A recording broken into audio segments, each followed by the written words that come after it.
you're going to see, and you continue to see, a new trend in massive investment in green hydrogen in South Africa, in Namibia, where you've seen a $10 billion hyphen project, and also up there in the Maghreb region, in Morocco, Tunisia, and Egypt. You've seen huge green hydrogen. So an African energy mix is on the horizon. Hello and welcome to the conversation, NJ Ayuk. I'm Eleanor Sá-Carneiro, and it's a pleasure to see you again. Welcome. Thank you for having me. So, NJ Ayuk, you're executive chairman, for those who don't know you, of the African Energy Chamber. But I think if in Africa, they probably all do. You are notorious as well for defending and championing African entrepreneurship, and particularly in the energy sector.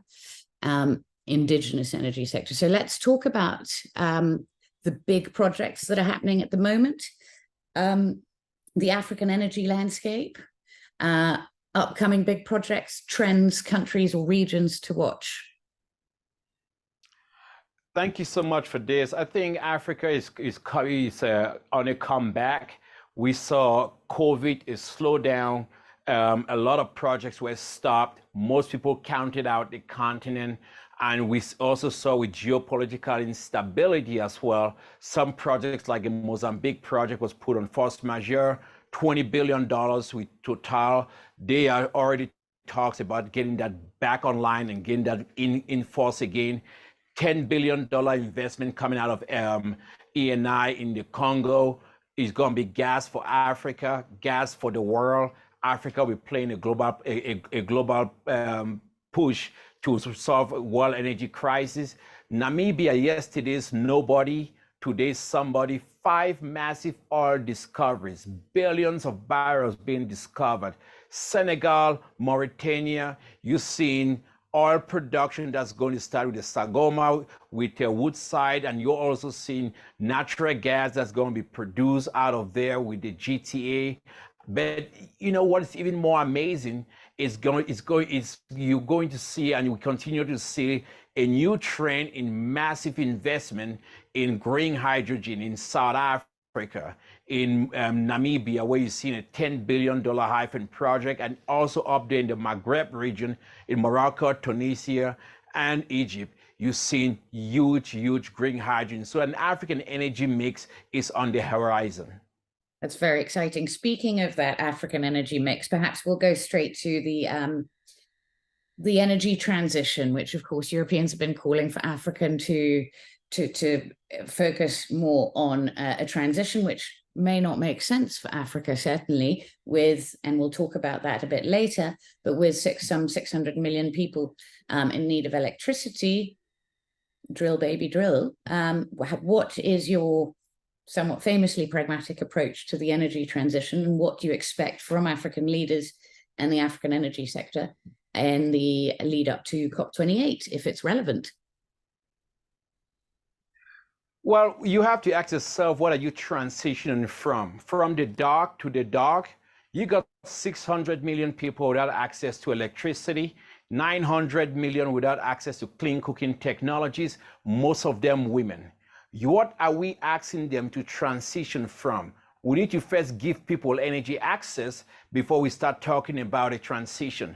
But if you're going to have a transition, which we welcome, because nobody loves the environment more than we do.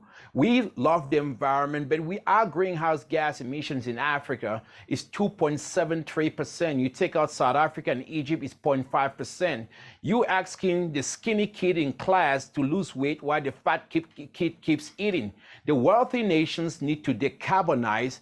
African nations need to industrialize, and that industrialization is only going to happen with them using their oil, natural gas, and a vast investment in renewables. That is when you start talking about a just transition, but somebody has to pay for that. You can't ask the poor to carry the burden of the rich during this transition. It is not right. It's like telling somebody you can eat your almond milk and your soy latte, but the guy who eats black coffee has to pay for it. It's wrong and it's unjust. Thank you. Let's perhaps go to that, because obviously this is the major issue that I think Africa and Africans face, which is this essentially electricity poverty. How do we eradicate that? I know you've worked on that extensively and have foundation and are a major thought leader on the matter. How can we, Africa, because I consider myself African in many respects, but how can we eradicate our electricity poverty? You know Africa more than most of us. You are African. That's the beauty about being African. We come in all shades, from chalk to charcoal. We're beautiful. But I think what you're going to do to beat energy poverty is going to be drill, baby, drill.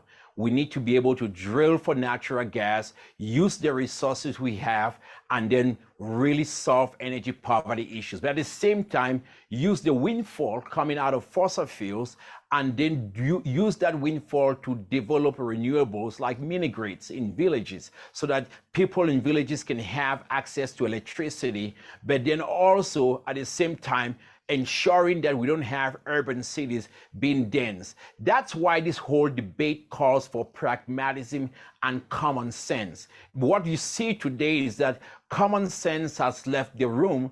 That's why most people are not happy with this transition. Don't forget, after COP, Germany built new LNG receiving terminals. Norway put 52 licenses for drilling.